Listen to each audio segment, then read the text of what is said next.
Giggling is the best. And you know, that to me. Why don't you ask me a question? No. Awesomeness. No. And you It's know, called improvisation. Tell everybody to look at my legs. Who's everybody? I don't know. Why are you trying to show people your leg? Next thing you know, it's gonna be your crotch. Check it out. First time I saw Dorian. I'm showing it to you. Receptive to it. I never looked at somebody like Dorian and Don't, oh my no. God, that's so insane. Maybe you should learn how to It deadlift. seemed reasonable given what I had seen. Aww. If you will. Sore subject, I understand. What we do here is go back.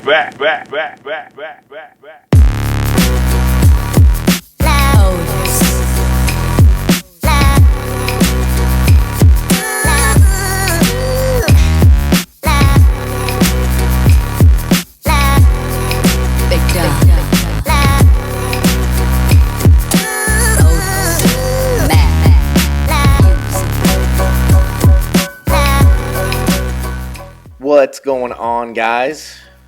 Here with another episode of How Much You Bench. It is heavy bench press day. All right, the plan today is 435. We'll see how that goes. 2 to 3 reps would be a nice little boost to my ego. So I'm sure you guys watch these videos and you notice that there is a lot of repetition. There is a lot of the same movements over and over, a little bit of redundancy, so to speak, right?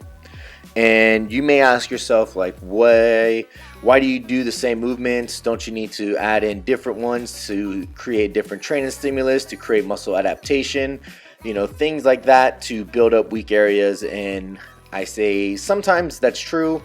Oftentimes you can build up muscle and you can build up different training stimulation, different training adaptations and stimuluses by just doing a basic overload principle of periodizing every week, going up just a little bit, linear progression, you know, so you can create adaptation that way. And then also you have to take into consideration powerlifting is a sport in and of itself. So the more specific you can be with your sport, the better you're going to be at it. You know, I always say you don't see football players not playing football to get better at football. Yes, in the off season they do some weightlifting, they do some other activities, but when the season comes around and it's time to get in shape, they play football. For powerlifters, you see a lot of times they'll do a bunch of stuff, bands, safety squat bar, they'll have all these different components to their training cycle, and when it comes to meet time, they really don't know what's going on. They really can't figure out the lifts. They haven't had time with the lifts, and they tend to not do as well. You know, you can't discount the fact that there is a lot of technique work and a lot of specificity that goes into lifting heavy weights, and getting technically proficient at that takes a lot of time. Right? Malcolm Gladwell says 10,000 hours, so you can kind of put that into 10,000 to 20,000 repetitions per each movement to get better at it. So the more you can practice the movement, the better you're going to be. And then also with my accessory work, you see a lot of redundancy with it as well, and that's simple. That's because these exercises I found work best for me, right? These are the exercises that give me the best carryover when it's time to get ready for a meet. So I pick 2 to 4 of those, and then I just cycle through them with different weights, different intensities, and different reps, different volume, right? So after that, I just keep doing it over and over and over again. And if I go back and I watch my videos and I see some type of weakness or imbalance start to come upon, then I may look into throwing in a different accessory exercise, but I generally keep them all the same, right? Throughout the whole prep. That way I know they work. They're my bread and butter. I don't need to change them up. I just need to keep doing them over and over again, and that's what's going to give me the best opportunity to put the best meet together. You know, you can't start chasing a bunch of different exercises to find that magic one that's going to put you over the top. At this point, it's all about you kind of are what you are. You just ingrain it, you peak, you compete, and then you get better from there. Hope you guys like the video. Make sure you like it. Make sure you subscribe to it. Make sure you share it with as many people as you can. Till next time, guys. Take care. So workout complete. It was pretty good. It was rough.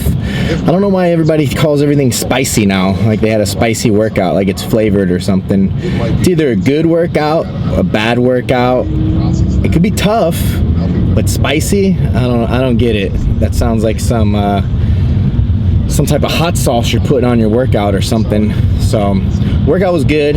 435 for a triple.